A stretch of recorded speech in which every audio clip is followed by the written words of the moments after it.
सोचो, अगर तुम गलती से इंडिया के सबसे सीक्रेट मिलिट्री बेस के पास पहुंच जाओ तो क्या होगा?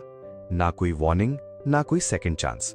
बस कुछ सेकंड्स के अंदर तुम्हें वहां से हटा दिया जाएगा और शायद तुम्हें पता भी ना चले कि तुम किस जगह के इतने करीब आ गए थे। इंडिया में एक ऐसी जगह है जहां आम आदमी का जाना ऑलमोस्ट इम्पॉसिबल है।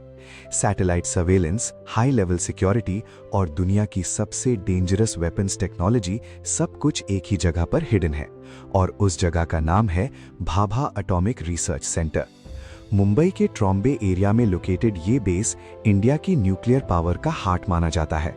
यहाँ पर साइंटिस्ट्स और मिलिट्री एक्सपर्ट्स मिलकर न्यूक्लियर टेक्नोलॉजी और स्ट्रेटेजिक वेपन्स पर काम करते हैं। इस बेस के अंदर क्या हो रहा है, इसका एग्जैक्ट इन्फॉर्मेशन सिर्फ कुछ ही लोगों को पता होता है और जो लोग यहाँ काम करते हैं उनकी सिक्योरिटी चेकिंग एयरपोर्ट से भी ज्यादा स्ट्रिक्ट होती है। मोबाइल फोन्स, कैमराज, हत्ता कि कुछ इलेक्ट्रॉनिक डिवाइसेस भी अंदर ले जाना अलाउड नहीं होता। इस बेस की सिक्योरिटी मल्टी लेयर्ड है। सबसे पहले आउटर पेरीमीटर पर आर्म्ड गार्ड्स और सर्वेलेंस टावर्स होते हैं। फिर इलेक्ट्रॉनिक सेंसर्स, मोशन डिटेक्टर्स और हाईटेक कैमरास कंटिन्यूसली एरिया को मॉनिटर करते हैं। अगर कोई अनऑथराइज्ड पर्सन बेस के आसपास भी सस्पिशियस एक्टिविटी करे तो सिक्योरिटी फोर्सेस इंस्टेंटली अलर्ट हो जाती हैं। और सबसे शॉकिंग बात यह है कि ये बेस इंडिया की न्यूक्लियर रिसर्च और वेपन्स डेवलपमेंट से जुड़ा हुआ है। इसलिए यहाँ की सिक्योरिटी कॉम्प्रोमाइज होना नेशनल सिक्योरिटी के लिए बहुत बड़ा रिस्क हो सकता है। बहुत सारी रिपोर्ट्स के अकॉर्डिंग यहाँ पर न्यूक्लियर रिएक्टर्स, रेडिएशन टेक्नोलॉजी और एडवांस डिफेंस सिस्टम्स पर रिसर्च होती है। इंडिया के न्यूक्लियर प्रोग्राम के कई इंपॉर्टेंट प्रोजेक्ट्स इसी फैसिलिटी से कनेक्टेड रहे हैं। साइंटिस्ट्स यहाँ पर ऐसी टेक्नोलॉजीज डेवलप करते हैं जो फ्यूचर में इंडिया की डिफेंस पावर को और स्ट्रॉन्ग बना सकती हैं।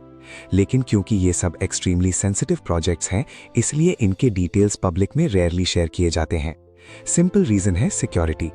अगर कोई रैंडम पर्सन इस एरिया में फ्रीली घुस सके तो एस्पियोनाज, स्पाइंग या सैबोटाज का रिस्क बहुत बढ़ जाएगा। इसलिए यहाँ एंट्री सिर्फ ऑथराइज्ड पर्सनल को मिलती है, वो भी मल्टीपल सिक्योरिटी क्लियरेंसेस के बाद। और अगर कोई बिना परमिशन के एंट्री करने की कोशिश करे तो उसे तुरंत डिटेन कर लिया जाता है।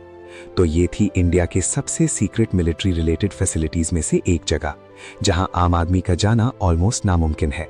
और शायद इसी सीक्रेसी की वजह से इंडिया की डिफेंस टेक्नोलॉजी इतनी पावरफुल बन पाती है। सोचो, दुनिया में कितनी ऐसी जगह होंगी जिनके सीक्रेट्स आज भी हम सबसे छुपे हुए हैं।